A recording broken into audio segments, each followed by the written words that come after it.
Hello friends, I'm Rob, this is Digital Wastrel, and in this video I'm going to be revisiting my love of House Goliath and having a look at some of the lore from the book House of Chains. For those of you who are new to the game of Necromunda, it's fair to say that the rulebook releases have been somewhat difficult to follow.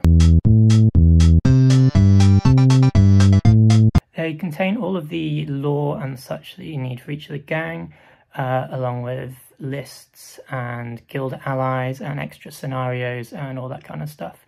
Of course, they also explore each of the gangs in depth, lots of lore, and as far as I know, this is the most in-depth look into each of the house gangs that Games Workshop has ever done, so I'm pretty into it. Now, let's be honest, it's pretty easy to skip over lore sections in Games Workshop rulebooks, especially if you play Warhammer 40,000 and you probably own like 500 different editions of the Space Marine Codex.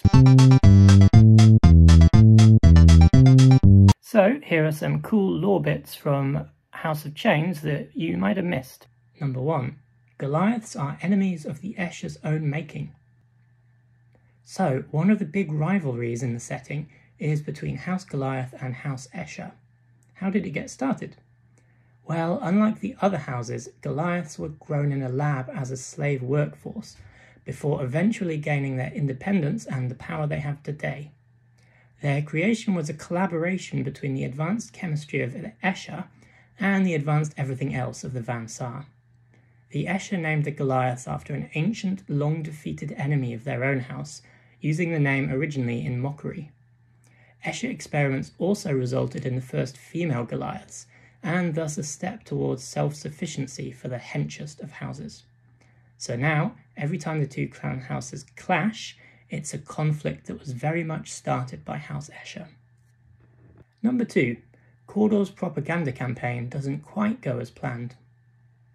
Right around the time that House Goliath gained their independence and began to take their place on the planet's political stage, House Cawdor sought to undermine everyone's favourite muzzleheads by spreading rumours about Goliaths secretly being brutish Xenos and eating children. House Goliath heard these rumours, were all, that sounds pretty good actually, and started decorating their armour with spikes, covering themselves in weird coloured paint, and stuff like that. You want Goliaths to be monsters? Well, Goliath's going to give you monsters. Number 3. Goliaths don't live very long, at all. Members of House Goliath fall into one of 3 categories. Vatborn, who are born in vats, and they make up the majority of the house. Natborn, who are born when 2 angry hench gangers love each other very much, and Unborn, who are outsiders that come into the house later in life. Harden Nailfist, a famous Vatborn gang leader mentioned in the book, founded his own settlement and eventually died at an age considered to be old for the Goliaths, 17. Natborns fare a little better, with one of the over-tyrants almost making it to 50, but which still isn't very long at all when you consider Imperial nobles and Space Marines can live hundreds of years. Number 4. Goliaths are really into historical LARPing. Every 100 cycles, Goliaths hold a kind of festival called the Feast of the Fallen. It's where all the house members come together and think about family and their ancestors. Kind of like Goliath Christmas. To honour said ancestors, they will dress up as them and then get incredibly violent to infuse the spirit with power, prove whose ancestors are the best, and just as a general excuse for some mayhem. So it's like a Goliath-flavoured mix of Christmas, LARPing, and Pokemon. Grandma Meatfists, I choose you! One neat thing about the Feast of the Fallen is that there's an appropriate scenario in the book, so if you want to get into it on the tabletop, you certainly can. Number 5. Digger-knobs. The Skull is a group of 3 ruined hives with giant holes blasted in them in such a way as to appear like a huge skull from a distance. Long ago, these hives were invaded and taken by orcs, remaining under the control of the Greenskins for several years.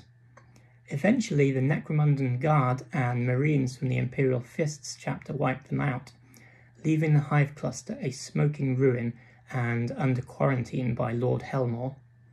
All sorts of mutants, xenos, and unnamed horrors lurk there now, making the area completely uninhabitable by any ordinary humans.